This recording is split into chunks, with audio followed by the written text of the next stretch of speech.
Amém. Graça e paz da parte do Senhor Jesus Cristo, nosso Salvador. Queremos dar as boas-vindas a todos. Você que se dispôs a sair da sua casa para estar aqui, para ser ministrado pela palavra de Deus. Estamos começando mais uma semana e nada melhor do que começar na presença do Senhor, recebendo força, graça, sabedoria, direção, para vivermos mais uma semana vitoriosa a despeito das adversidades. Amém, queridos? Hoje eu quero compartilhar com os irmãos de um tema muito desafiador, porém atualíssimo. Hoje eu quero compartilhar com vocês sobre os últimos dias e a volta de Jesus. Os últimos dias e a volta de Jesus. Ninguém duvida, quem conhece a palavra de Deus, quem conhece o Evangelho de Jesus Cristo, que nós estamos vivendo os últimos dias. Na verdade, biblicamente falando, os últimos dias começaram com o nascimento de Jesus, com a encarnação de Jesus, quando Deus tornou-se carne, homem. Então, a Bíblia diz que Jesus nasceu na plenitude dos tempos. Nasceu num tempo aprazado pelo Pai, nem antes e nem depois. Não adiantou e nem atrasou o seu ingresso no mundo dos homens mortais. Tornou-se homem como qualquer um de nós. Deus encarnou-se na pessoa de Jesus Cristo. Note que não há reencarnação, mas encarnação. Tornou-se carne, tornou-se homem, tornou-se humano. É isso que o Evangelho ensina. E na condição de homem perfeito, Jesus operou a nossa salvação, porque Ele viveu a nossa vida, morreu a nossa morte e ressuscitou para nos justificar diante do Pai. Então, os últimos dias, eles começaram com o nascimento de Jesus e vai concluir com o arrebatamento da igreja. Só que, quando nós falamos em últimos dias, nós também podemos voltar-nos para o que o apóstolo João falou. Nós estamos vivendo os últimos momentos da igreja no planeta Terra antes do arrebatamento. Se nós já temos 2000 anos considerados como os últimos dias, imagina o quanto não está próximo a nossa redenção. Quando o arrebatamento vai acontecer e nós sairemos dessa terra para habitarmos as mansões celestiais. É isso que nós esperamos. Nós estamos vivendo os últimos dias e estamos diante da iminente volta de Jesus. Ele prometeu que voltaria. Toda a profecia que anunciou que Jesus nasceria de uma virgem se cumpriu. Então, se a promessa da primeira vinda se cumpriu, a promessa para a segunda vinda também se cumprirá, porque a palavra de Deus é verdade. Então, o que nós estamos esperando? A volta de Jesus. Mas até que esse dia chegue, até que aconteça, nós precisamos aprender a lidar com as questões do dia a dia e aprender a administrar as dificuldades, as lutas, as tentações, porque cada dia elas não apenas estão presentes, mas se avolumam com o passar do tempo.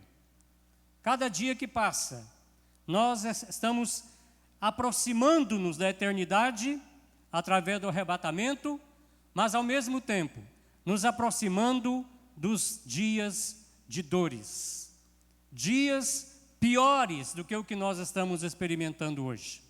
Porque os últimos dias serão dias de muita lágrima, de muita dor, de muito pesar. Olha, essa é uma mensagem que não é muito palatável. Algumas pessoas não creem nisso, não acreditam nisso, porque recebem e creem no evangelho triunfalista. Creem naquela teologia da prosperidade que ensina que nós viveremos dias assombrosamente melhores, que vai dar tudo certo, que você vai ter o seu carro do ano, que você vai morar no melhor lugar que você encontrar, que vai dar tudo certo para você e que você vai viver como filho do rei na terra, que você vai vencer todas as situações e você estará sempre na crista, sempre por cima e nunca atravessando dificuldade e tribulação. Esse é o evangelho triunfalista, o evangelho mentiroso, um evangelho que engana.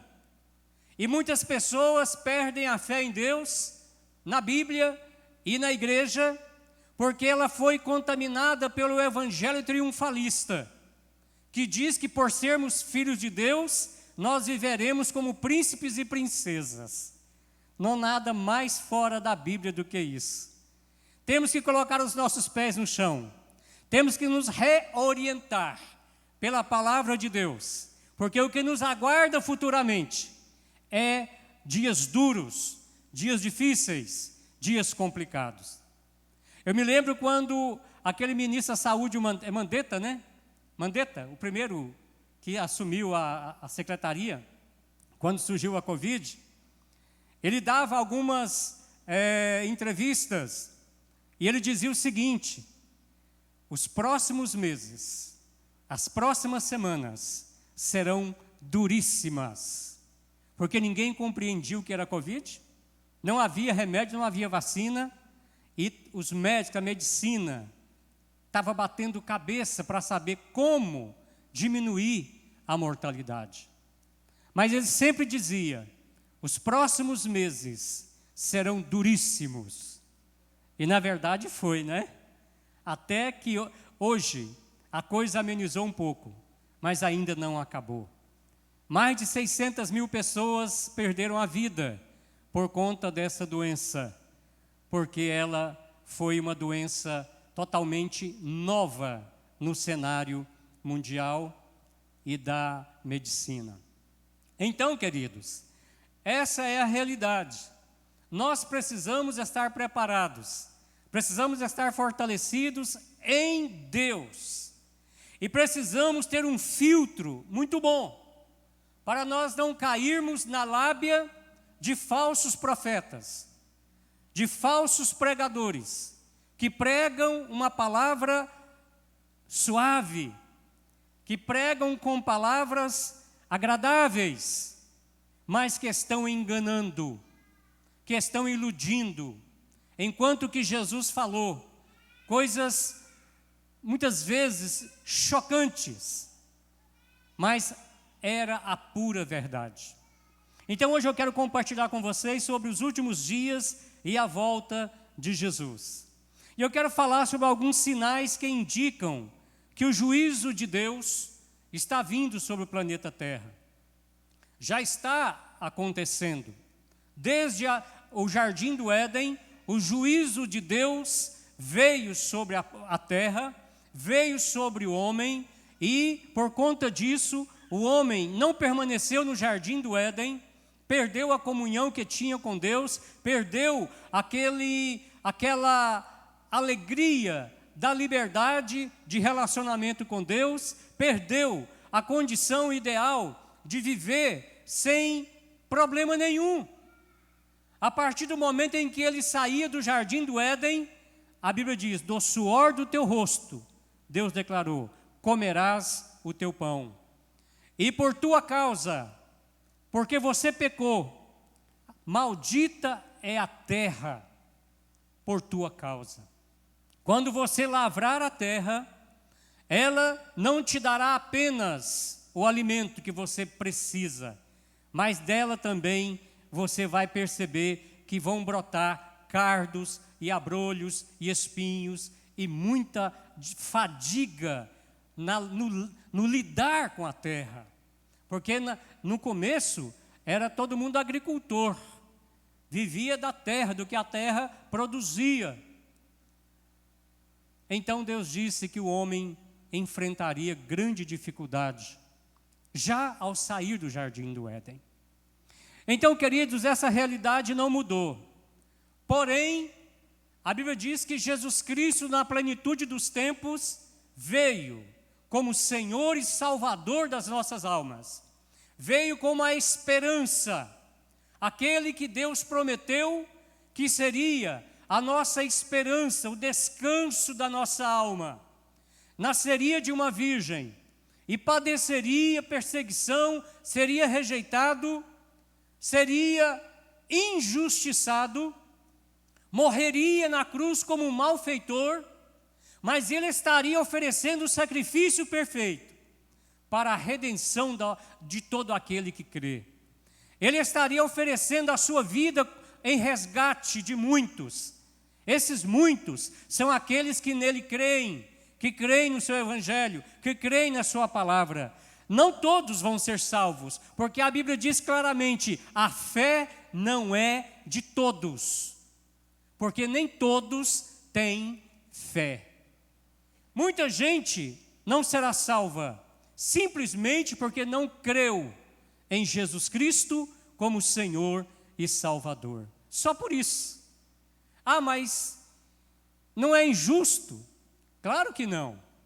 A Bíblia diz que todos pecaram e carecem da glória de Deus. Todos pecaram, e o salário do pecado é a morte.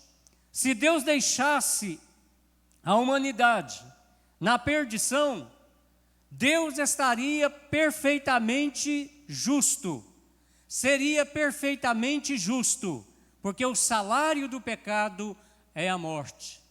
Então, Deus não é injusto quando algumas pessoas que não creem em Cristo não serão salvas. É o cumprimento da palavra. O que você plantar, o que você semear, isso mesmo você vai colher. Amou o pecado, então o pecado vai te matar. Viveu no pecado, o pecado vai te destruir. O salário do pecado é a morte. Portanto, nós vamos falar sobre algumas coisas que incomodam. Mas essa é a razão do Evangelho. Incomodar o pecador. Incomodar aquele que quer viver uma vida santa. Incomodar pessoas que têm o temor de Deus no seu coração. Que não querem viver iludidos, enganados. Que não querem comer de uma sopinha rala, mas querem toda a verdade de Deus. A questão hoje é a seguinte, irmãos. Tem muita gente se empanturrando de água com farinha. Eu me lembro, quando eu era criança, uma dificuldade tremenda. A gente comia farinha com açúcar.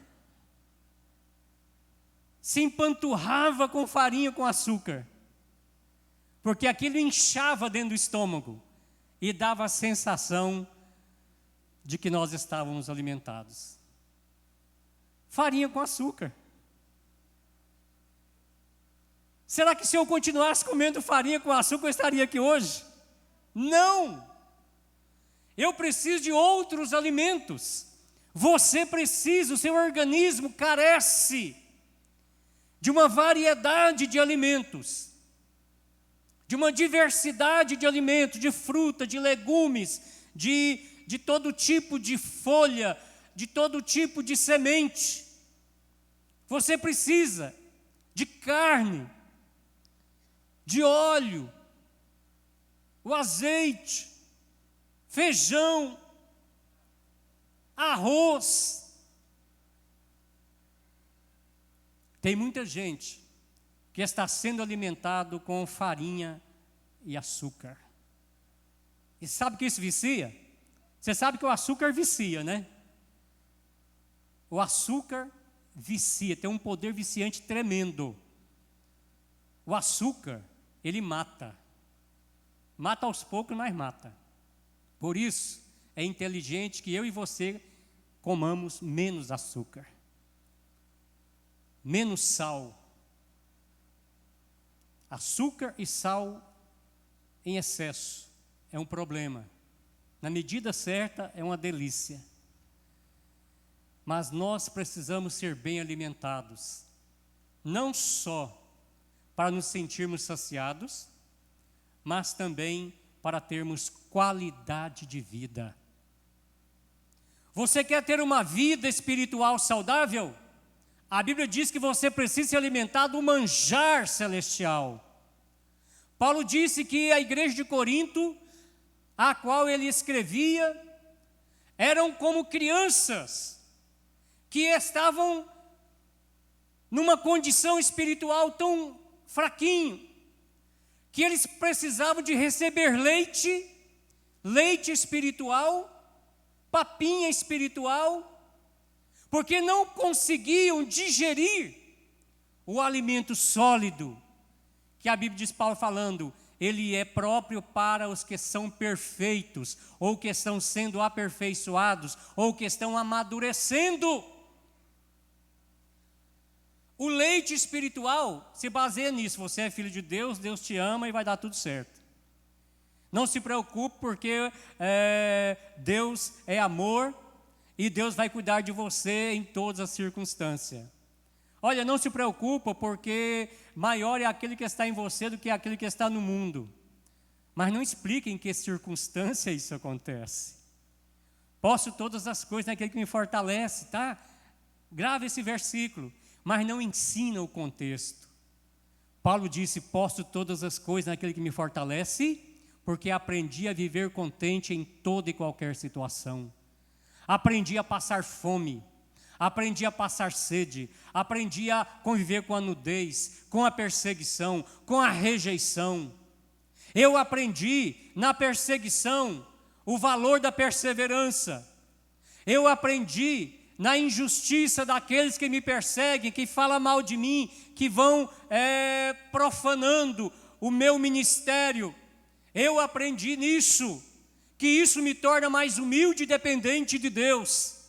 Então por isso ele disse, eu posso suportar tudo isso, porque Cristo me fortalece. Mas quando hoje essa palavra ela é pregada, ela é ensinada, ela está dizendo para você fora do contexto, você pode tudo, porque Jesus te fortalece. Você não precisa deixar de prostituir, não precisa parar o seu adultério, você não precisa parar de mentir, você não precisa parar de fazer negócios como um trambiqueiro, você não precisa deixar de olhar com olhos cheios de adultério para o sexo oposto. Não, Deus entende, Deus sabe que a sua carne é fraca, Deus sabe que você é humano, todo humano erra. Essa é a mensagem do Evangelho, a teologia da prosperidade, o Evangelho triunfalista. Ele não diz que para você ser melhor, você precisa mudar, você precisa ser transformado, você precisa crescer em graça e em sabedoria em Cristo Jesus. Então muitas pessoas vivem um evangelho de mentira, um evangelho de engodo, e estão ali empaturrados com uma comida que não pode nutrir realmente. Eu espero então que nessa noite nós sejamos nutridos com o manjar celestial. Quero falar sobre alguns sinais que indicam o juízo divino. Vamos falar um pouquinho sobre isso porque é importante.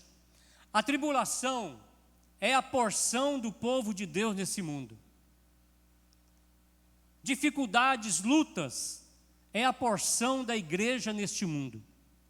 João 16, versículo 33, Jesus disse, estas coisas vos tenho dito para que tenhais paz em mim. No mundo passais por aflições, mas tende bom ânimo, eu venci o mundo. Mundo é lugar de problema, inclusive para a igreja. No mundo passais por aflições. Não precisamos nos enganar, gente. Não nos deixemos enganar por esse evangelho triunfalista, que diz que você vai superar tudo de boa, que não vai ter muita dificuldade, que basta crer. A Bíblia diz que até os demônios creem e estremecem. A fé por si só não é suficiente. A fé tem que ter fruto. A fé tem que ter resultado. Que fé que salva? A fé em Jesus Cristo como Senhor e Salvador. A fé no Evangelho, que é o poder de Deus para a salvação de todo aquele que crê. Não uma fé vazia, não uma fé sem base. Porque se você perguntar aí fora, você crê em Deus? 100% vai dizer que sim. Mas se você perguntar, você é salvo? Eles vão dizer, claro que não, a maioria. Mas eles creem em Deus. Mas a sua fé não lhes salva, porque não é uma fé embasada na palavra de Cristo. Atos 14, 21, 22 diz assim: e tendo anunciado o evangelho naquela cidade, e feito muitos discípulos, voltaram para Listra e Icônio, aqui Paulo e Silas, e Antioquia, fortalecendo a alma dos discípulos, exortando-os a permanecer firmes na fé, e mostrando que, através de muitas tribulações, nos importa entrar no reino de Deus.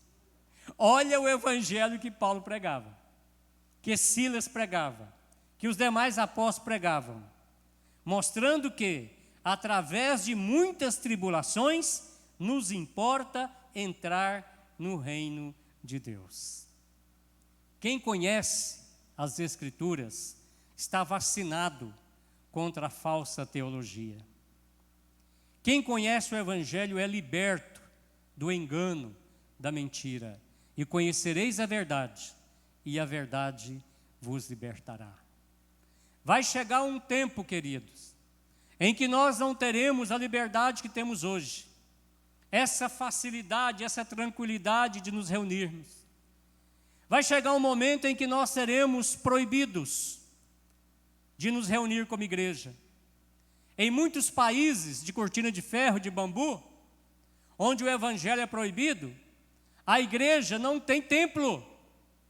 A igreja não se reúne com multidões, como acontece no Brasil e em outros países, onde a fé é respeitada. Lá, eles se reúnem nas florestas, nas cavernas, em lugares escondidos, muitas vezes no escuro, muitas vezes em condições de frio e chuva, muitas vezes famintos, porque eles são expoliados dos seus bens. Eles são monitorados 24 horas por dia. Se tem um trabalho, o Estado é que controla. O Estado controla até quantos filhos eles podem ter. O Estado controla onde eles vão, o que eles fazem. A liberdade não existe. Nós temos essa liberdade. Mas a pergunta é: até quando? Até quando? Até quando nós vamos ser tão livres? Queridos, temos que acordar. Temos que acordar. Hoje a gente percebe ministérios brigando entre si, disputando membros, como se o membro fosse um produto de troca, uma moeda. A vaidade tem muitas vezes tomado o coração e a mente de muitos líderes,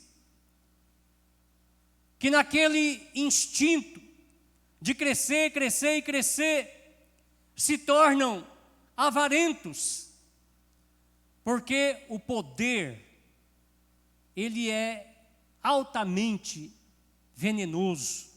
Se você quiser conhecer uma pessoa, dê poder a essa pessoa. Dê status a essa pessoa. Você vai conhecê-la. Você vai conhecer o coração dela. Então eu quero chamar a sua atenção para o fato de que as coisas não serão para sempre como estão agora. E que virá dias em que nós teremos uma realidade diferente de perseguição, de limitação. Está chegando para todo mundo um tempo de perseguição, um tempo de muita luta, muita dificuldade. E é nesse tempo que vai se dar a conhecer quem são os verdadeiros crentes em Jesus Cristo. Hoje, todo mundo faz festa, dança, faz dancinha, pula para lá, pula para cá, com essa liberdade toda. E quando você começa a arrochar o parafuso, as pessoas começam a espirrar. Eles não querem ser ensinados, doutrinados, corrigidos. Eles querem viver a sua fé do seu jeito. Se não for do seu jeito, ele vai embora. Se a igreja não me agradar, eu vou para outra. Se a outra não me agradar, eu vou para outra. E tem gente que fica pulando de igreja em igreja e nunca resolve a sua vida. Porque o problema não são as igrejas por onde ele passou. Ela é o problema. Não muda de vida, não se converte, não se arrepende, não se quebranta. Toda palavra para ele não está boa. Toda palavra para ele não é satisfatória. Ele não ora, ele não se consagra, ele não lê a Bíblia, ele não tem uma vida devocional constante. Sabia que quando você não tem uma vida devocional diária, você enfraquece? Se você, para permanecer vivo, você tem que comer todo dia. A sua fé, para ser fortalecida, precisa ser alimentada na palavra de Deus, na oração e na comunhão com o Senhor. Quem não vive uma vida de comunhão com Deus, não suporta problemas, não dá conta de passar pelas dificuldades do dia a dia. Quem não conhece o caráter de Deus de verdade, quem não está entrando nas Escrituras, quem não está alimentado pela palavra de Deus, ele fica perdido no dia da crise. Ele não conhece a palavra, ele não conhece o Evangelho, ele ficou na superfície. Deus é bom, Deus me ama, Deus me dá aquilo, Deus me dá aquilo outro. Ah, que maravilhoso o céu. Mas a Bíblia diz, Paulo falou,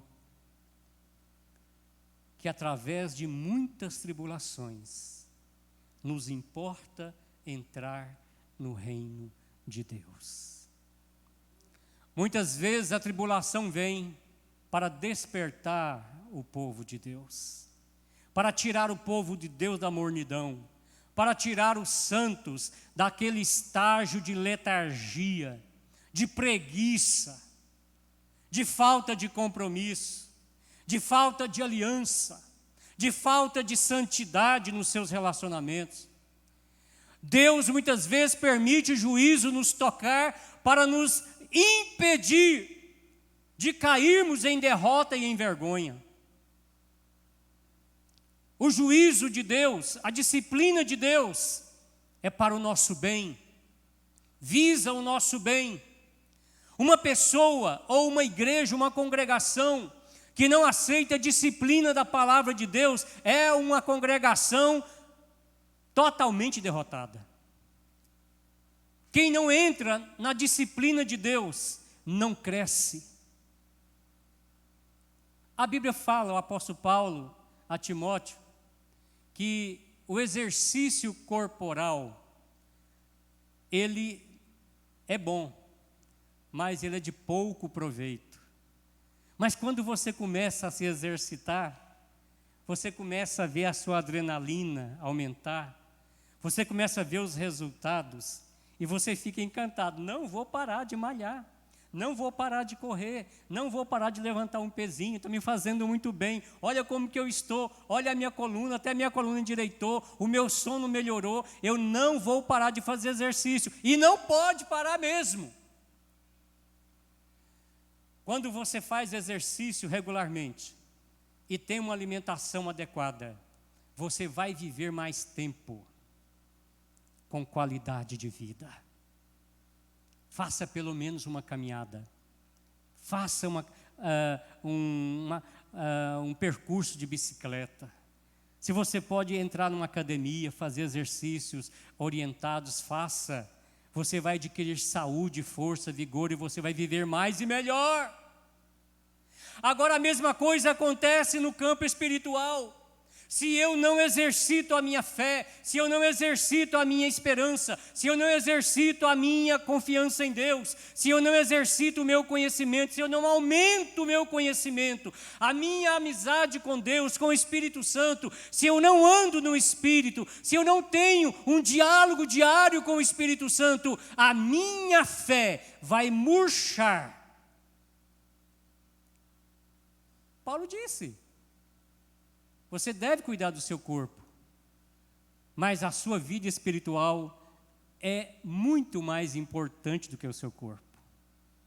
Você deve cuidar do seu corpo, não é pecado, mas é um pecado você não cuidar da sua alma, você não alimentar a sua alma. É um grande pecado não orar, é um grande pecado não ler as Escrituras com regularidade, com uma ajuda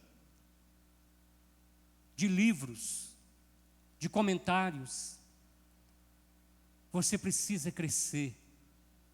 Você já observou que quando a gente nasce, os nossos pais não fazem nenhum esforço para nós crescermos?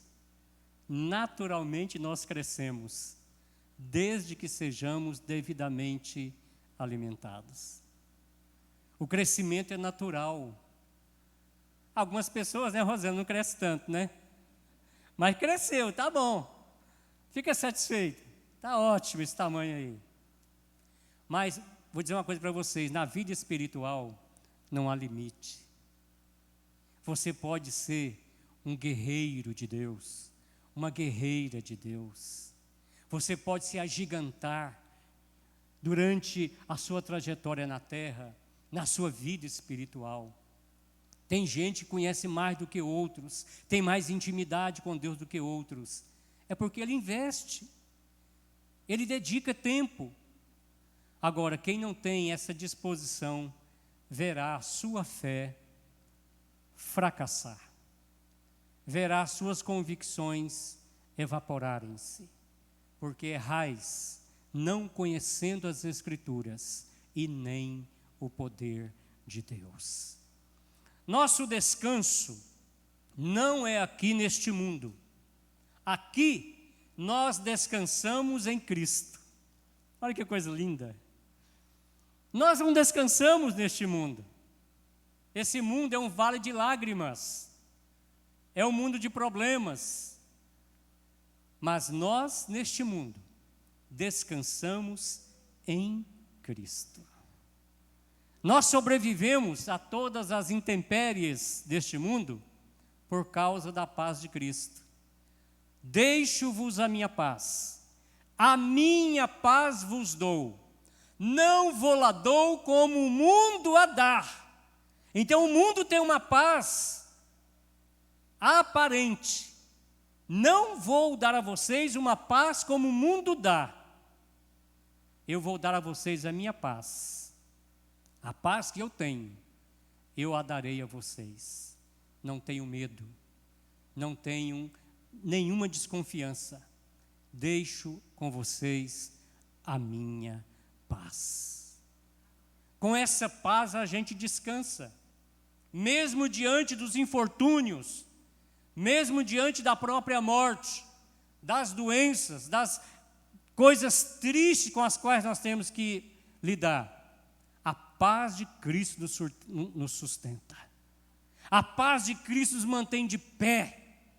Não importa se o mundo está de cabeça para baixo. o nosso socorro vem do Senhor, que fez os céus e a terra. Então, queridos, neste mundo, nós não temos descanso. Porém, neste mundo, nós encontramos descanso em Cristo. Só ficaremos livres de toda dor e sofrimento quando entrarmos na glória. Só ficaremos livres de todo sofrimento quando entrarmos na glória de Deus em definitivo. Isso vai acontecer no arrebatamento. O arrebatamento vai acontecer. Sabe para quem é o arrebatamento? Para os filhos e filhas de Deus. Não é para o mundo incrédulo. É para todos, de todas as épocas, que creram nas Escrituras. Quem morreu antes de Cristo teve como um padrão de vida, um parâmetro de fé, o Antigo Testamento. Ele viveu, ele creu nas verdades do Antigo Testamento. Ele morreu na fé. Quem morreu depois de Cristo e creu no Evangelho de Cristo, morreu em paz, morreu seguro. Então, quando nós cremos no Evangelho, quando nós cremos nas Escrituras, nós temos a certeza de que, ainda que nós venhamos fechar os nossos olhos aqui, nós estaremos entrando em definitivo para a eternidade com Deus. Agora é fácil até chegar esse dia? Não. Aliás, a Bíblia fala da grande tribulação. A grande tribulação, ela vai acontecer e vai alcançar crentes e descrentes. Porque é o juízo de Deus para o mundo e o despertamento de Deus para a igreja. Noé foi salvo quando Deus o orientou e ele obedeceu e construiu a arca, um grande caixote. Deus deu as medidas, tudo direitinho, e disse: você vai entrar dentro dessa arca e eu vou enviar a você alguns animais para serem salvos e preservados, porque quem estiver fora da arca vai sucumbir, vai morrer. Noé acreditou em Deus e construiu a arca. Quanto tempo levou? Não sabemos. Não sabemos. Mas foi tempo suficiente para ele ser criticado, zombado, perseguido, porque no lugar onde ele construiu a arca, estava muito longe do mar, de grandes águas. Ele não construiu a arca na praia. Ele o construiu num lugar fora, longe, distante da água. Um lugar que Deus disse: é aqui. E vai ser assim que você vai construir a arca. Quando a arca estava pronta, Deus disse: agora eu vou enviar a você animais que deverão ser preservados, porque depois do dilúvio eu farei um mundo novo. E depois que os animais entraram, os que estavam destinados por Deus, Deus disse: agora você entra com a sua família. Ninguém mais quis entrar? Não, Senhor. Tem espaço na arca? Tem. Mas ninguém mais quis entrar? Você convidou, ninguém quis? Não, Senhor, ninguém quis. Então, tá bom. Entra você e a sua família. 8 pessoas. Noé, sua esposa, 3 filhos e 3 noras. 8 pessoas sobreviveram ao dilúvio global. O dilúvio não foi local, foi global. Tudo o que estava fora da arca, é claro, tirando os peixes, aqueles animais que vivem na água, morreram. Morreram. Por que Noé se salvou? Porque ele obedeceu a Deus, numa situação totalmente imprevisível. Quando ele dizia, olha, Deus vai mandar chuva, inundação sobre a terra. As pessoas não sabiam nem o que era chuva, porque nunca tinha chovido até então. Um vapor subia da terra ali e regava a face da terra. Não havia chuva torrencial, mas Deus disse, vai haver uma inundação tamanha que não vai sobrar ninguém fora da arca, exceto aqueles que vivem na água. Noé entrou. Sabe quem fechou a porta por fora? Deus. Não tinha ali uma taramela, não. Não tinha ali uma fechadura que Noé fez, não. Deus fechou, disse, vou fechar, porque agora não tem mais jeito nem de entrar, e quem está dentro também não vai ter condição de sair. Sabe o que isso fala? Da salvação em Cristo. A arca representa Cristo. Quem está em Cristo é nova criatura. É salvo para sempre. É salvo e perdoado de seus pecados, porque está em Cristo. Mas quem está fora da arca não tem como se salvar. Não tem justiça própria. Não tem como validar as suas obras diante de Deus, porque as únicas obras de salvação que Deus aceitou foi a morte sacrificial de Jesus. Fora disso, Deus não aceita nenhuma outra obra como base de salvação. Só o sacrifício de Jesus. Aquela arca representava Cristo. E Noé viveu aquela grande crise, um grande perigo, mas ele sobreviveu. Primeiro, porque ele creu em Deus. Deus disse para ele, vai haver uma inundação. Ele creu.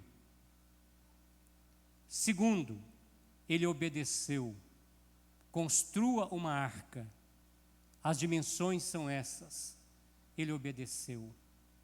Ele creu e obedeceu. Ele olhava só para Deus. Não olhava para aqueles que estavam criticando. Para ele, Deus falou, foi suficiente. Quando tudo estava preparado, Deus disse, agora é o momento. E como você creu em mim e me obedeceu, você pode entrar na arca. Leva a sua esposa, seus 3 filhos, suas 3 noras. Com vocês, eu vou repovoar o planeta Terra. Nós, todos nós, hoje, no mundo inteiro, descendemos dos 3 filhos de Adão com as suas 3 esposas.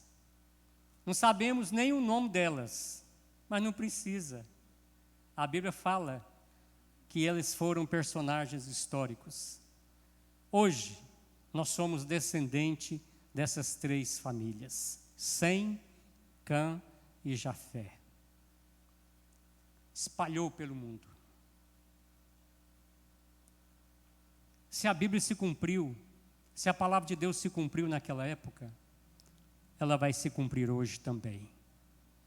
Então, queridos, a igreja está no meio do conflito entre o reino de Deus e o reino das trevas. A igreja sempre foi e será atribulada no mundo. Muitos rejeitam essa verdade. Mas o que Jesus disse a respeito? Em Mateus capítulo 24, Jesus fala desse sofrimento de forma crescente. Agora me acompanhe aí, por favor. Os versículos 4 a 8 descrevem o princípio das dores.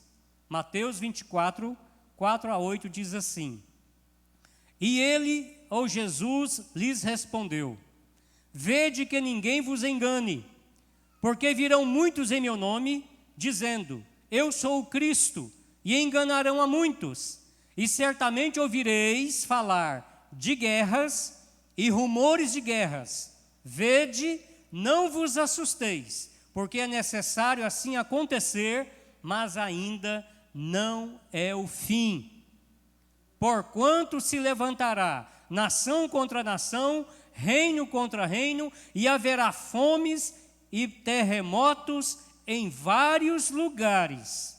Porém, tudo isto é o princípio das dores. Ou seja, queridos, nós estamos experimentando o princípio das dores. Nos últimos dias, é inquestionável que nós estamos.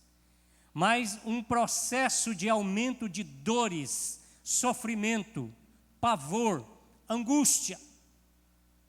Nós estamos entrando nesse tempo chamado princípio das dores.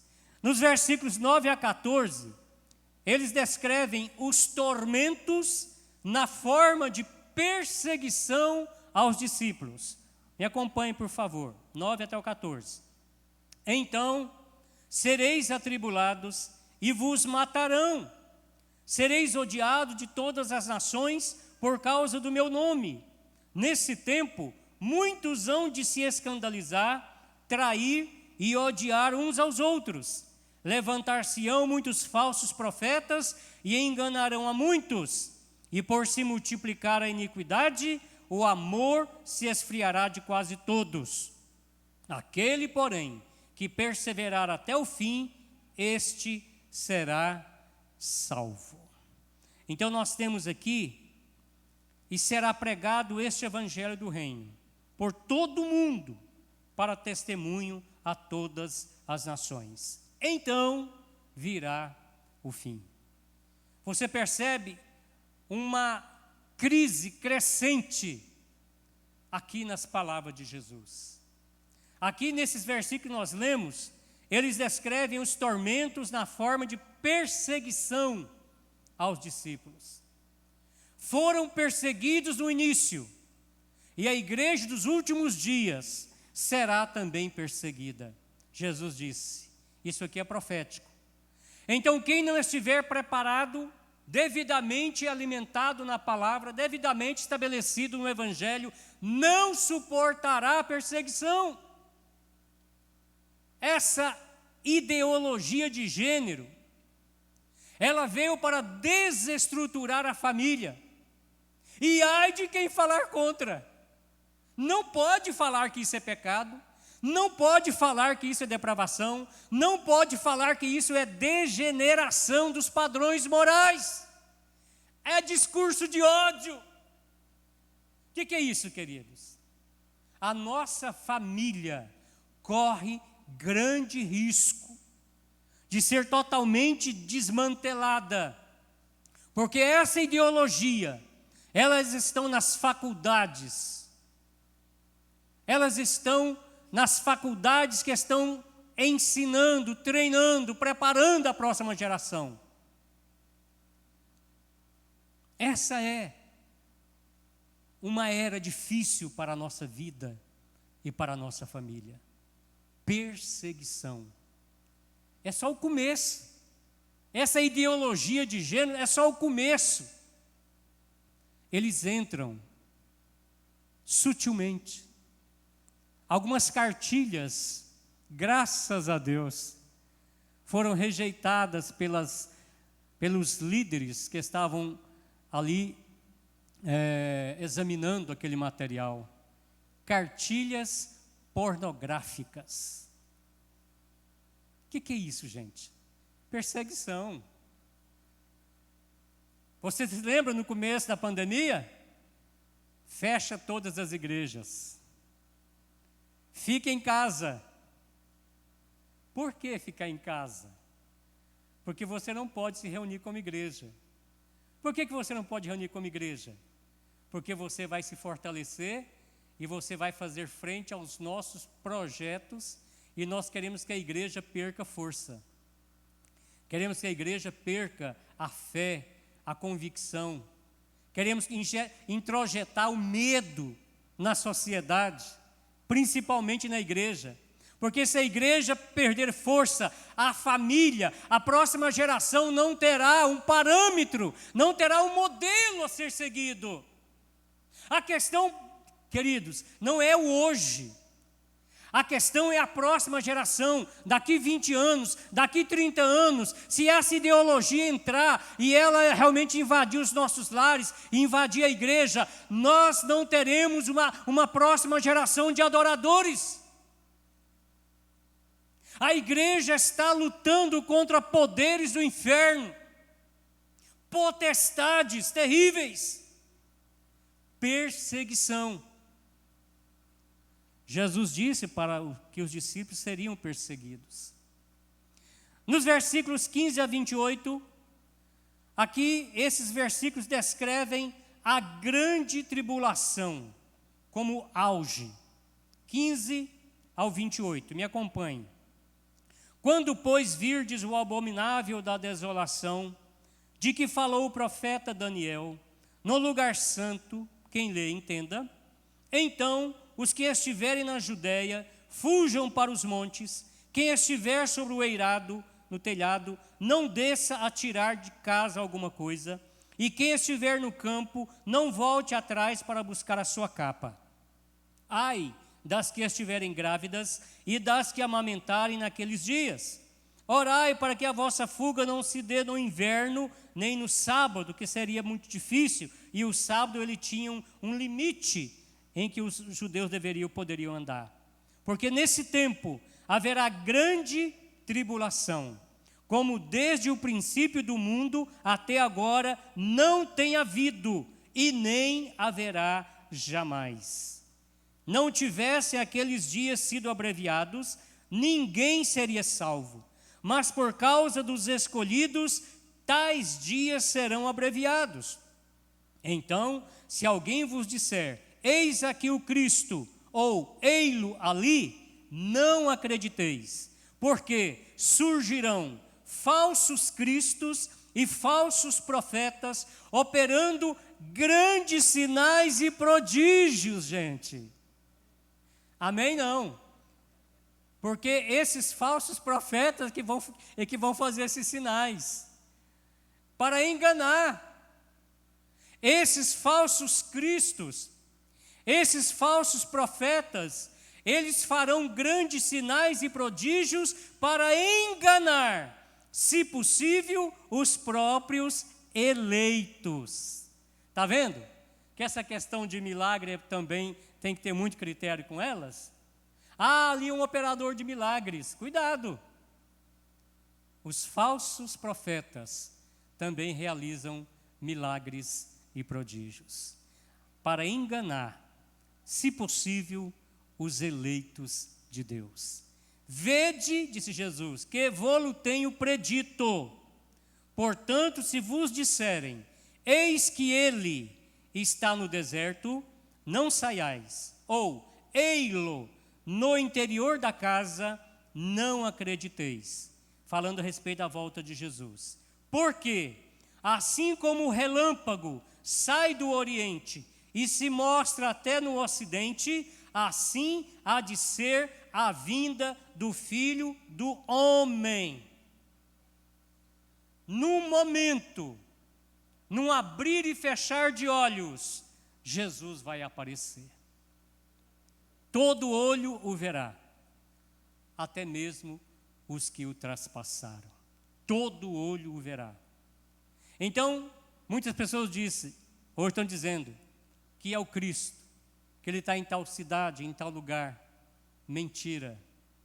O Cristo não vai aparecer assim. Ele virá num abrir e fechar de olho, como um relâmpago que corta os céus, do Oriente até o Ocidente. Jesus vai aparecer de maneira súbita, inesperada, em um dia e hora que só Ele e o Pai sabem.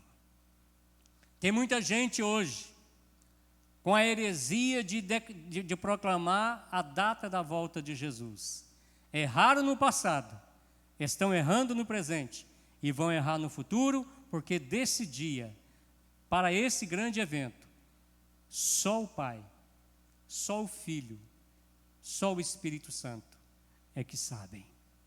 Então não se deixe enganar pelos milagreiros, não se deixe enganar por aqueles de uma fala suave, sabe aquela fala melosa? Ah, meus queridos, chamam você de filho, chamam você de querida, de queridinho, dá um abraço aqui, dá outro ali, não preocupa não, vai dar certo, você pecou, mas fique em paz, Deus é bom, você vai conseguir sair dessa de boa.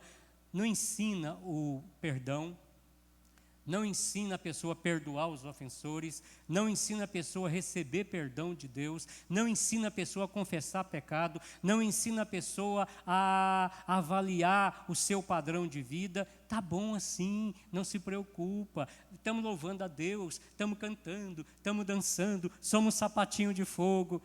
Vai nessa para você ver. Vai nessa. Errais, não conhecendo as Escrituras e nem o poder de Deus. Sabe qual é o desafio? Mudança. Você precisa mudar, tornar-se uma pessoa melhor do que é. E todo dia esse processo tem que estar vivo. Assim como nós crescemos naturalmente quando nascemos, como eu estabeleci um padrão aqui, eu vou estabelecer com a Sheila. Vou aliviar para a Rosana agora. Para a Sheila. A Sheila cresceu até essa estatura, naturalmente. Depois eu vou passar para outra aqui. Mas ela cresceu de forma natural, espontânea. E ela alcançou maturidade com o tempo.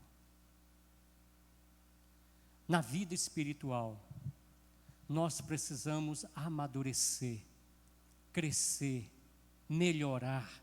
O nosso caráter precisa ser aperfeiçoado. Nós precisamos manifestar o fruto do Espírito. Quem sabe quais são os frutos do Espírito? Vamos lá? Amor, paz, alegria, longanimidade, benignidade, bondade, fidelidade, mansidão e domínio próprio. O que é isso? O fruto do Espírito. Fidelidade, eu falei fidelidade. É porque alguma tradução traz fé, outra traz fidelidade. Sabe o que eu e você precisamos, de fato? De manifestar o fruto do Espírito. Contra essas coisas não há lei. Não há nenhuma lei que te condena. Não há ninguém que possa falar mal de você. Não há nenhuma autoridade que possa te prender porque você manifesta o fruto do Espírito. Não há nada que deponha contra você quando você manifesta o fruto do Espírito na sua vida. Mas quem manifesta está num processo de transformação, de santificação.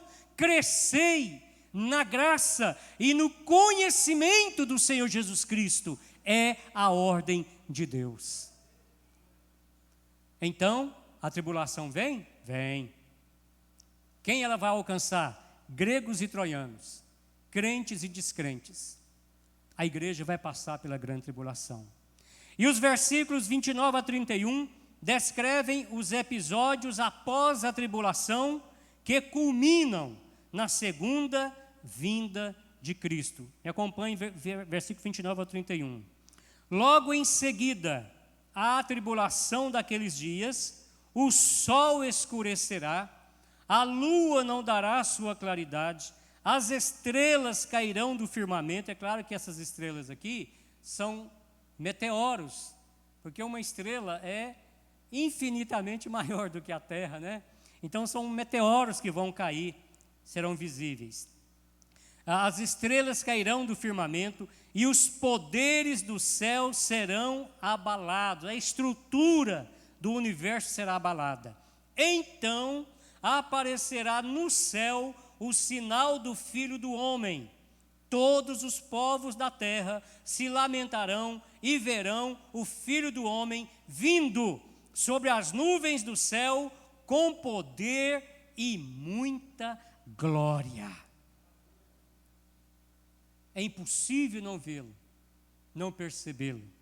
Ele vem com poder e muita glória. E ele enviará os seus anjos com grande clangor de trombeta, os quais reunirão os seus escolhidos dos quatro ventos, de uma a outra extremidade dos céus. Norte, sul, leste, oeste. Todos os que são de Deus serão recolhidos e vão entrar no processo do arrebatamento para encontrar-se com Jesus. Esse é o processo. Hoje eu vou ficar por aqui para que nós possamos pensar que existe um projeto de Deus, um plano eterno de Deus. Começou lá no jardim do Éden e ele vai culminar no dia do arrebatamento. Até lá, nós estamos num processo, num treinamento, estamos nos preparando para viver pela fé, enfrentar todo tipo de adversidade e aprender que nesse mundo não tem descanso para nós, porque nós não somos do mundo, mas neste mundo nós podemos descansar em Cristo, porque Ele é a nossa paz. Você está preparado para os últimos dias? Para os dias de dores? Para os dias difíceis de perseguição? Você está preparado? A sua família está sendo preparada para isso? Você é responsável pela sua vida. E você que é pai ou mãe, você que tem filhos, você é responsável diante de Deus pela sua geração. Ensina a sua geração. Abra a palavra de Deus. Prega para eles. Mostre a eles os riscos que eles correm se não tiverem um relacionamento real com Jesus. Vamos orar? Senhor, nós te damos graças porque até aqui nos ajudou o Senhor e porque o Senhor está preparando para nós um dia glorioso através do arrebatamento. Sabemos, porém, meu Deus, que até que esse dia chegue, nós temos que administrar crises, problemas, dificuldades, perseguições de toda ordem, problemas, enfermidades, perdas. Mas nós, ó Deus, temos a garantia do Senhor, de que o Senhor venceu este mundo e que em Ti nós também vamos vencer. Desperta-nos, Senhor, como igreja. Acorda-nos do nosso sono espiritual e nos levanta, Senhor, para viver para Ti e para a Tua glória. Assim nós oramos, em nome de Jesus. Amém.